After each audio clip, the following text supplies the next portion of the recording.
Um, well, a huge bounce back win for our team. You know, love the way our guys competed throughout the game. Kind of a little bit like Virginia. Game of runs were, we got off to a poor start, but I didn't think that we were playing poorly. I thought we had some opportunities that we didn't take advantage of, and kind of told our guys, hey, I'm not calling a timeout because of that. Just stick with what we're doing. We got to just do it a little bit better and relax and settle into the game. Sometimes it's hard in games like this when you don't get off to a good start. Like in Virginia, we made a couple early threes. Here we did not, but we showed great resiliency to stick with what we're doing, keep doing what we do a little bit better. And, we did that throughout most of the game. Obviously, we had some turnovers that we've got to do a little bit better on, clean some things up. We didn't take advantage of some advantage situations, but I do think our guys showed, pretty good grit throughout the game. And PJ was great. We knew that because of their switching and the way they guard and pressure that, they're going to take away a lot of threes that you got to play inside the defense. And I thought our team did a really good job, and coaches did a good job of finding ways to get PJ the ball and good opportunities. And he's just a really good player. He's a guy that can catch. You got a big guy that can catch. It makes things easier for you in terms of getting him the ball. Questions? Brad, defensively, were you pleased with the way you guys played? I think holding them around 32% or so shooting. Yeah, absolutely. That's about as good as you can do. Sebron's a heck of a talent. I mean, man, is he good. 6'7" or 8", whatever he is, and fast. I mean, he is so fast. His dribbles are so far out in front. He can get from end to end in 3 dribbles. So, on any ball screen coverage or any ISO or whatnot, he's got space to attack, get downhill, and that just puts so much pressure. And then obviously you have to rotate around to kind of help guard him in the rim area. And now you got guards blocking out big guys, and then rebounding is a challenge. I thought we did a good job. Obviously, Smith didn't make a 3 tonight. I thought we made it hard on him for a while. That was good. But just, they're a good team. They're hard to guard. They spread you and put you in a lot of difficult situations. But our guys held up. David got off to a good start and guarded very well, for most of the game. I then got into some foul issues, and I thought Chase Hunter coming off the bench was huge.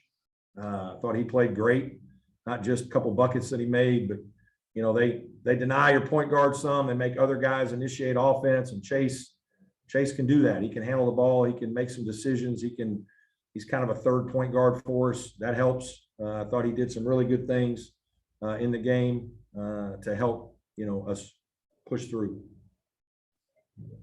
Hey, Brad, this is Davis Potter from the Clemson Insider. I was just curious with the way NC State, knowing how they play defense, were there certain actions with PJ that worked to get him the ball there on the interior?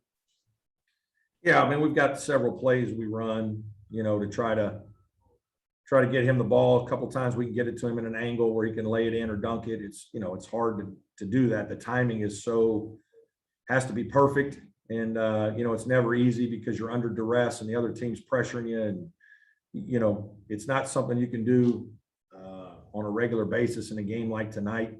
They're just, they pressure you so much. And so, we have different teams that play differently. Virginia is a pack line team that very physical and guards the heck out of you, probably inside out. Then you got the Florida States, NC States that are extremely aggressive and pressure you and make it very hard to run consistent offense. And they play outside in a little bit more. And so, it's not easy to do, but today we're able to find a few times to get PJ some good looks.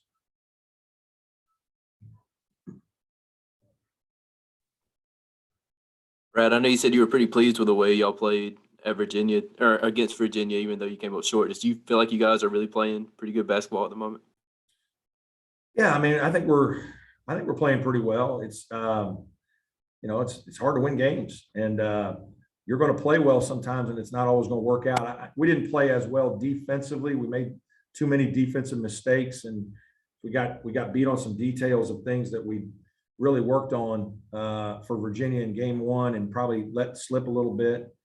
I got to do a better job of that, helping my guys on some of those things. We watched the film more extensively after that game, the next or two mornings after a day off or whatnot, and really kind of try to teach and learn and get better. But I think, offensively, we did some good things again. And I thought we played very well offensively. We just didn't make shots down the stretch against Virginia. And sometimes this game comes down to making shots. Today it's great to see Nick and Alex make some big free throws. Nick, especially late in the game, made some huge free throws down the stretch. It's sometimes this game comes down to those things. You just got to step up and make a shot or two. You got to make a couple free throws to finish a game.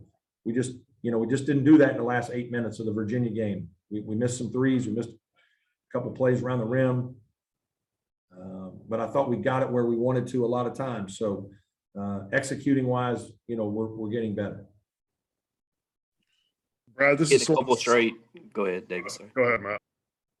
I was gonna say getting 2 straight road wins in the ACC. Just how important is that to get some early road wins in the league? Yeah, it's great. It's hard. It's fantastic. Obviously we lost one against Virginia at home. We got to bounce back, but it's really good for morale of your team. It just, you kind of get on the road sometimes, and if you have a good team that can stay focused, you're playing with each other, for each other. Sometimes there's less distractions. That can be really good. I thought that's been the case. Our morale has been good here recently. Our guys have been in good spirits. I think the time without school has been good for this team. Whatever it is, second week of December and even finals week, we practiced a little more this year during finals week than we have in some other years we were able to. And I think our team has gotten better. I think players have gotten better. I think, how we play has gotten better. I think we do a better job of understanding what each guy can do, and guys are accepting their roles much better and understanding what we need them to do to win.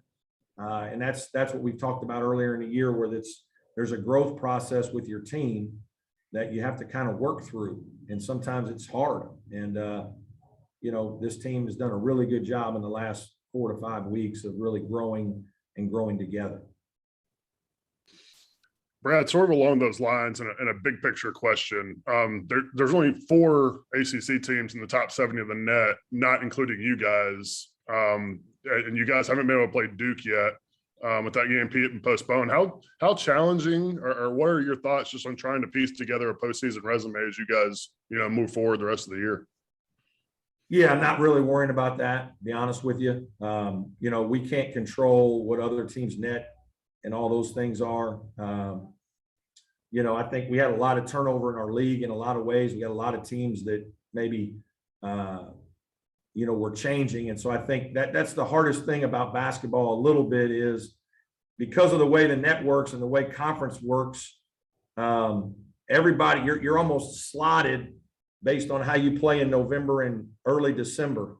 And then it's really hard to change that. Like your league is kind of stuck once even though teams get better, like we're certainly better now than we were, 6 weeks, 9 weeks ago, and other teams in our league who are growing are doing the same. And so that's one of the challenging things, but I know what you're getting at.